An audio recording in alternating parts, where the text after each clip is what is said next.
Okay mga ka-BBG, nandito po tayo sa UPECO. No? Ito, makakausap natin si PLG Ate Marie ng Kiwanis International. Ate Marie, ano ba yung nakita ko ditong activity? Mukhang maganda dito ah. Opo. Unang-una, maraming salamat Team BBG na Opo, talaga thank you. naman na dumayo pa dito sa UPECO. Unang-una, ito po ay programa ng aming Senior Citizen Association Okay. dito sa UPECO at ako po ang Pangulo ng pamayanang ito. Opo. At ako rin po ang Past Lieutenant Governor ng Kiwanis International Division 4A2 na kasama po sa programang ito. Ayan. So nakita ko, ang daming mga bata dito talaga. No? Talaga nag-enjoy sila. No? At siyempre, yung mga senior. Opo. So ano po ba? Usually, ginagawa niyo ba to yearly? Actually po sa amin pong organisasyon na nakikita nyo ngayon na Kiwanis, ito po ay mahigit na sa 115 taon.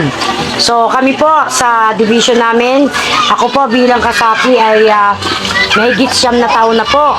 At ngayon po nabibigyan ng pagkakataong umupo, kung mapagbibigyan, ano po, sana naman, ay maihalal na bilang vice-gobernador ng buong Philippine Luzon District.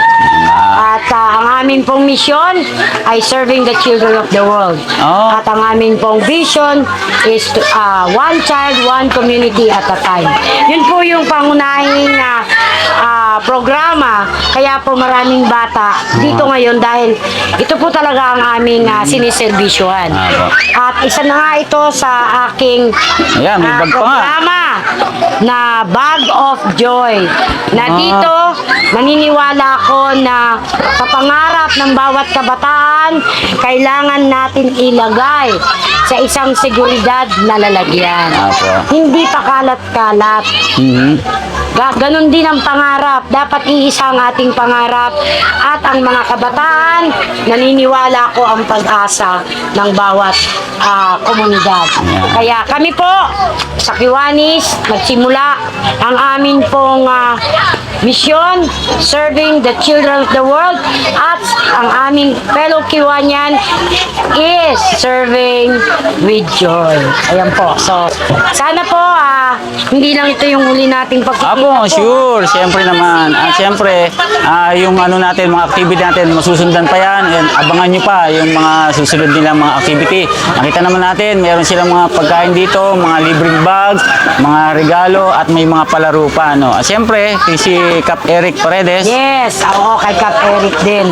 Papasalamat kami kasi makikita nyo, nandyan yung aming model daycare. Na dito yan itinayo sa UPECO. Kaya, maraming salamat. Aanyayahan ko ang aking mga fellow Kiwanian from the whole Philippine Luzon District, from Baguio, Division 1A, up to Division Palawan.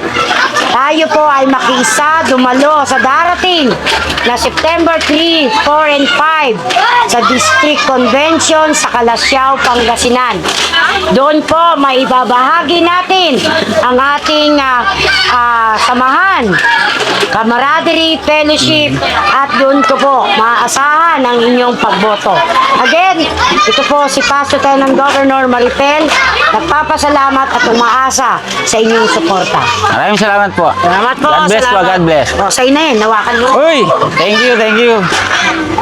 At talaga namang nag-enjoy ang mga bata sa mga natanggap nilang mga pagkain at mga regalo, at marami pang mga natanggap ng mga bags. Nakakatuwang makita na ang mga senior citizens ng UPECO ay may ganitong mga programa tulad ng feeding program. At syempre hindi mawawala ang suporta ni Cap Eric P. at ang kanyang mga konseho. At syempre nagbigay din sila ng kanilang mga mensahe para sa mga bata at sa mga senior citizen na gumawa ng ganitong activity.